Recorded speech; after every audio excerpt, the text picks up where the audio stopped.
Owa-Kajola has one public primary and secondary school as well as a health center. This reservoir used to serve them water but has since packed up, and presently they source drinking water from this mono pump.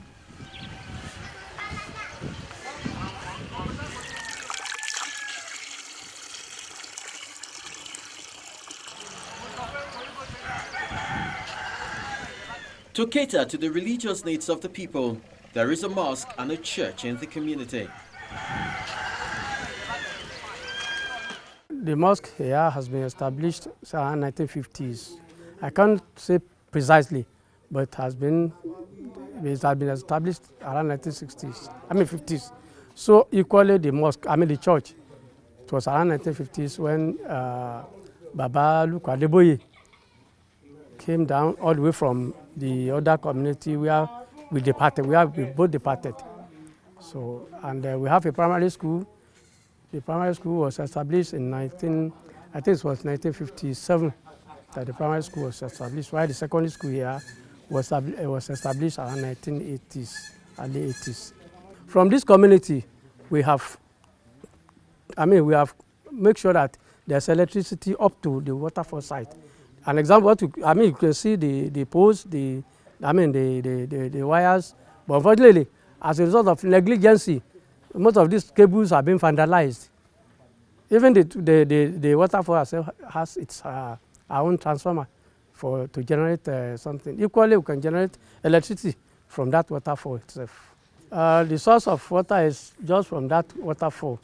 We dam the waterfall just about a kilometer away from this community, and then through which we supply the whole of the community. Equally, we have motorizing borehole from the federal government. During Senator Ajali's regime, he was the one who fetched that motorizing borehole. So the Niger River Basin equally gave us one, which is sited at Odole compound. So we are still expecting the government to still do us better. Equally, we have a health center which deserves staffs. We are understaffed in the health center. So we are equally appealing to the state government to please, or the local government to assist us, so that our people will not begin to go from distance to distance before they have been taken care of. Security is paramount, and since there is no police post here, the services of local guards are employed to ensure the protection of lives and property.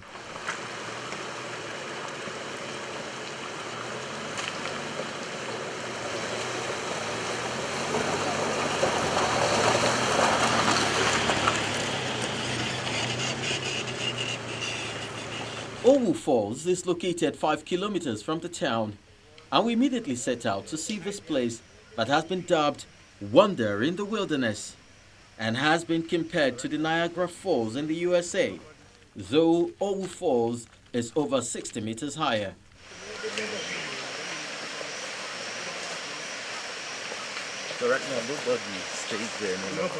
While Niagara Falls as of 2010 attracted over 20 million visitors, Owa Falls, on the other hand, can barely boast of 1,000 visitors per year, primarily due to the bad states of the road and lack of supporting infrastructure.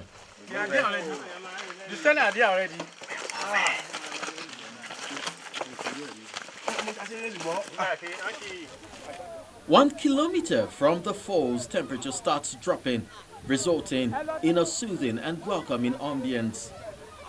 Well, after about 15 minutes of walking, we are gradually approaching the waterfalls.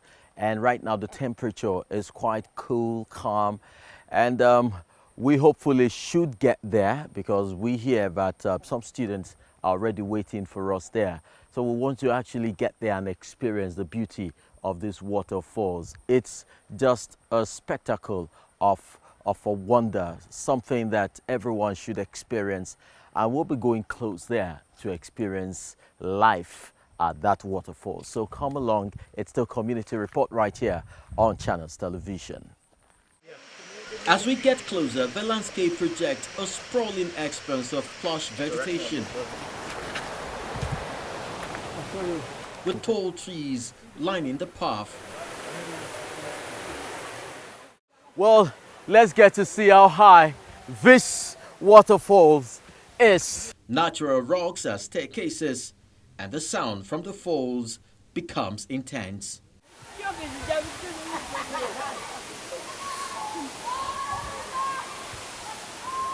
Finally, we arrive this amazing gift of nature to Kwara State, the Owa Falls, with water cascading from a great height with pressure that seems to mount intermittently.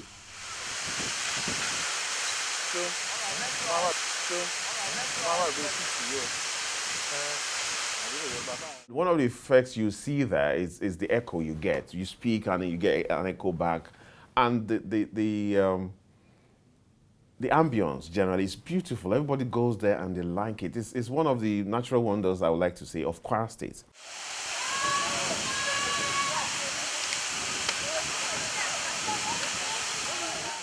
While nature has bestowed Owa-Kajola with its massive falls, little or nothing has been done to improve on its state. Sadly, the appropriate infrastructure is not in place. The road leading to that place is a federal road. It will cost a lot of billions to fix it.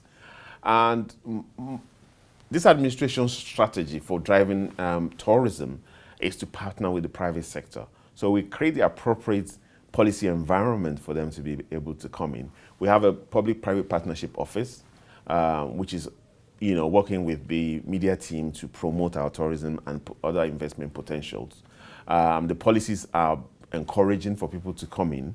The tax policies, the policy environment is quite positive. But the challenge we have is that for people to for the demand to come in, we need to fix our security situation in the country so that we will get foreigners to be able to come in more than now, because most tourism is driven by foreign visitors. I personally, as Olusin of Isan Lusin, I will beg the federal government to help us and look into this natural gifts that we had, that God has given to us in this environment, so that if you have a good road to that place, investors can come and invest many things. They can, all the tourism, this natural tourism that is available, then government and investors from foreign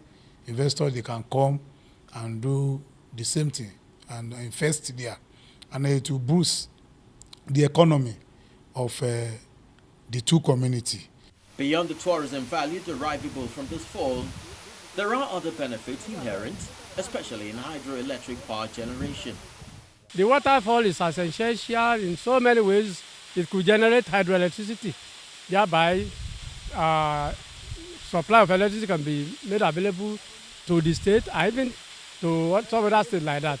Equally, it's a source of income if developed for the state, federal and local government.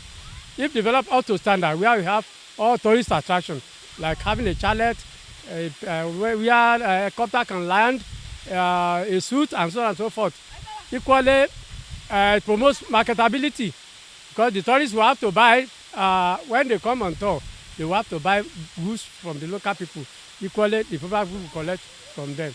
So the waterfall can serve as, it could bring about interaction between foreigners and even those of us in the country, in the sense that when they come, they will even not want to go back again.